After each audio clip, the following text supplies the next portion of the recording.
When he was in battle, his close companions said they cannot recall one prayer that he missed in Jama'ah. Meaning that except when he was actually physically fighting in the battlefield, anytime he was out in the field, but if battle wasn't ensuing, he would travel back into the city and pray with the congregation in the mosque. Because he realized his purpose and goal is to please his Lord. And when he was beginning to die, and had his final illness, he actually he paid for an imam to come and go and lead him in prayer at home because he wanted the rewards of praying in a congregation. Because that is more beneficial and looked at highly in the eyes of Allah. Salahuddin al-Ayyubi, when he conquered Jerusalem, what should have been the thoughts that entered into the mind? Because we're talking about contributions here. This is contribution in warfare. And we don't pretend. We have jihad in our deen.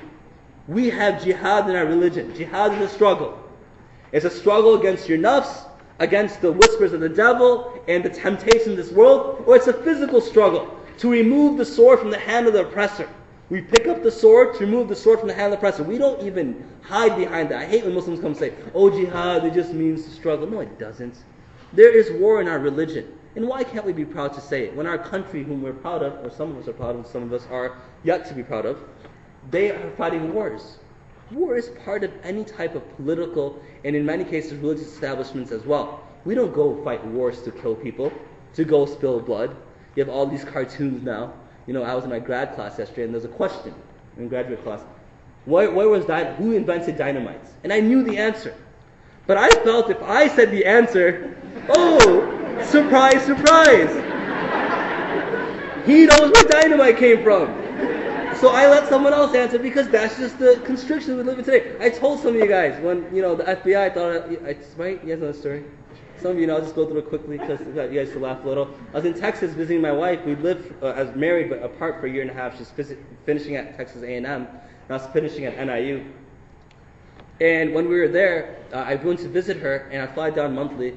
And when I went to visit her, I came and we went to go visit one of my aunts and uncle in Houston, not too far from College Station. And he lived in Clear Lake. And so there's a lake there, obviously. And so we took our rollerblades, we got into her Beetle, and we drove off.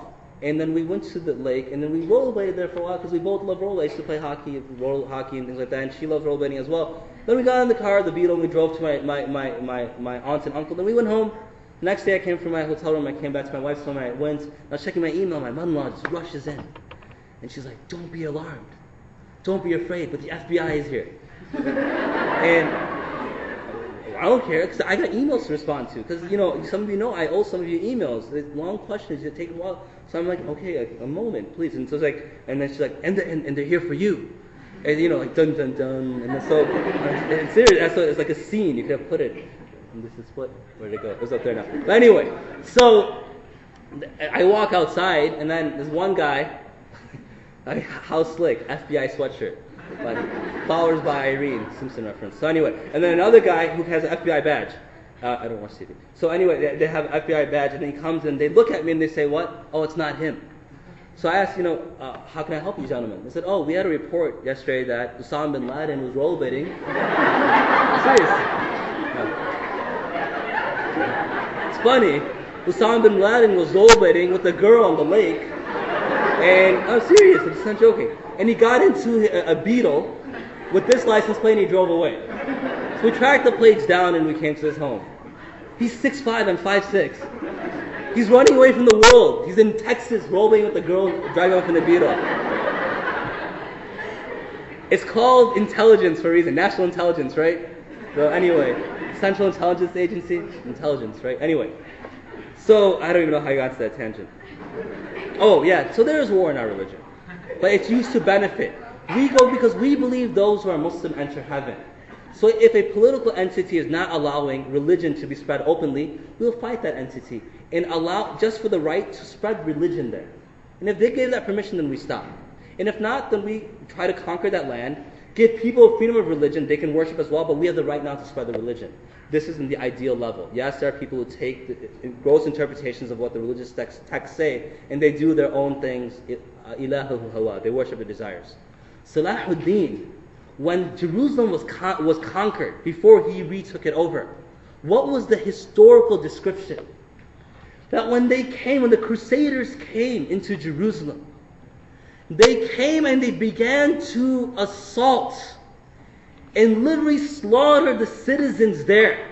Until historical, and Stanley Lanepool actually mentions as well in his book about Saladin, Salahuddin, until the blood was at the knee length of a horse. Knee height of a horse. That's how many of the Crusaders had slaughtered.